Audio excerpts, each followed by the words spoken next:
Now, for Anthony Albanese's wake-up call on anti-Semitism and the Middle East, Mike Kelly is the former Labor Minister for Defence Material, and he was a colonel in the Australian Army, serving in Bosnia, East Timor and Iraq. He left Parliament in 2020, but is now the convener or co-convener of Labor Friends of Israel. In short, he speaks with authority on Labor politics and foreign affairs. And today he issued a stern warning for the Prime Minister to reset his moral compass on Israel. Kelly says Labor has rewarded the terrorists in the Middle East and jeopardised our national security. Mike Kelly, thanks for joining us. Are you frustrated, disappointed, angry about the Albanese Labor government's approach to Israel? Well, I think all of us who are involved with Labor Friends of Israel have been very disappointed and frustrated. It's been like watching the death of 1,000 cuts as we watch, our diplomatic credibility, our leverage just dissolve in front of our eyes. And frankly, this latest support for a UN resolution, it really just indicates too that the message hasn't gotten across that the government is putting at risk our national security here and our social cohesion, because it appears as if they're rewarding every new escalated act of violence out there by those activists who are committed to that course of action. And so every time that they're rewarded for those courses of action, they're just emboldened to take it further and achieve the next step in their ambitions. And we've just seen that recently with the instance in Sydney of those terrible vandalism and violence. And at the same time, coinciding with that, the denial of a visa to Ayelet Shaked. So, we'd really call and urge the government to consider the impact this is having in our national security concerns domestically. That's a hell of a charge coming from you, a former Labor frontbencher, a Labor man, saying that this Labor government has effectively rewarded terrorism and in doing so is encouraging more extremism. Absolutely. And really the approach that we need to be taking right now is confronting the disintegration of the United Nations as a relevant institution.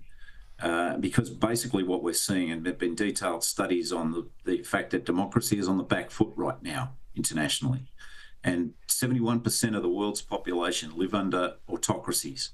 There's only 13% of it left living in what we would call democracies. And that's being reflected in the erosion of UN institutions. And unless we stand against that, we will be saying goodbye to the usefulness, the relevance, the importance of the United Nations in any of these international security or peace issues that we face. And, that's being underpinned too by the really virulent information warfare that's being waged, in particular by what I call the rectangle of ratbags in Russia, Iran, China and North Korea, whose principal goal in this information warfare is the corrosion of liberal democracies. And, what I would say is, well, why don't you take the approach of saying, well, we're not going to take any further steps in this. We're not going to enter into any further discussions on statehood unless the hostages are released, unless Iran and its galaxy of proxies end their war of aggression, which is the key war crime that's been committed here, and renounce violence, unless we say, hey, how about you get your Palestinian state when you meet a whole list of very important criteria that a liberal democracy would want to see in place. That's such an important point, Mike. Sorry, I thought you were finished there. Sorry to cut you off.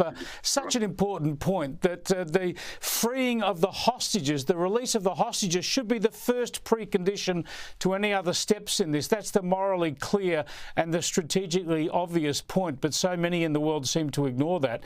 You talk about these bad actors operating through the United Nations. Of course, in the latest votes, Australia has thrown its lot in with them and dozens of other countries in the United Nations, where, as you say, the non-democratic countries get the equal vote to a democratic nation like Australia. In doing this, in these latest votes in the UN, has the Albanese Labor government abandoned Israel? Well, this is shocking when you think of all of the history of Israel and Australia's relationship of shoulder-to-shoulder confrontation against fascism, tyranny, terrorism, and the fact that Australian lives have been saved by the sharing of intelligence by Israel. There was an incident in just recent years where we would have lost an airliner if it hadn't been for the assistance of Israeli intelligence. They have been with us shoulder to shoulder in the First and Second World War, our diggers serving alongside them.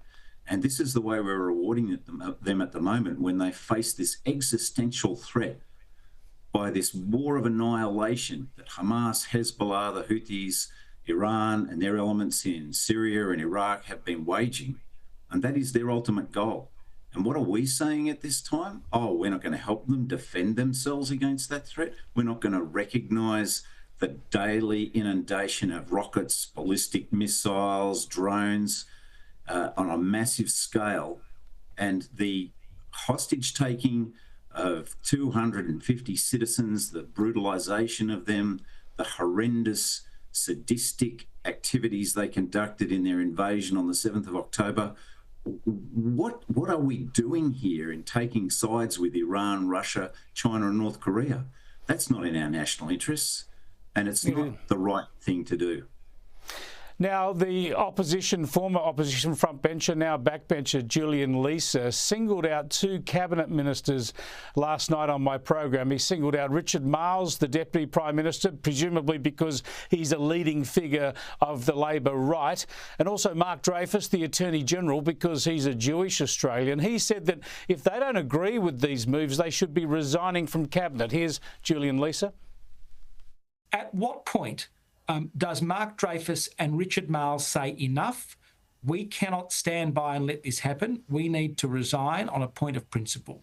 Because if they don't, they will show themselves to be the cowardly lions of Australian politics. Mike Kelly, is Julian Leeser right?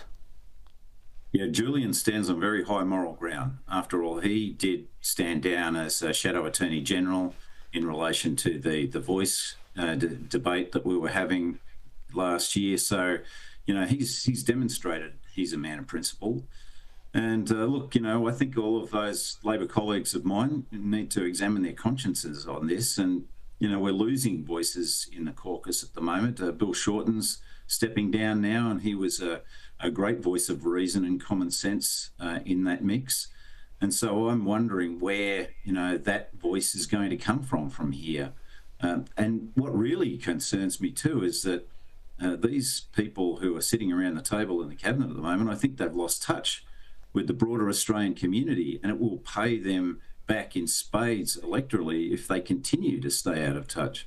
And I look at the electoral result in Queensland and what's been going on around the world, and there's a great sort of iceberg of citizen concern that doesn't get out in the streets and commit vandalism or attack people.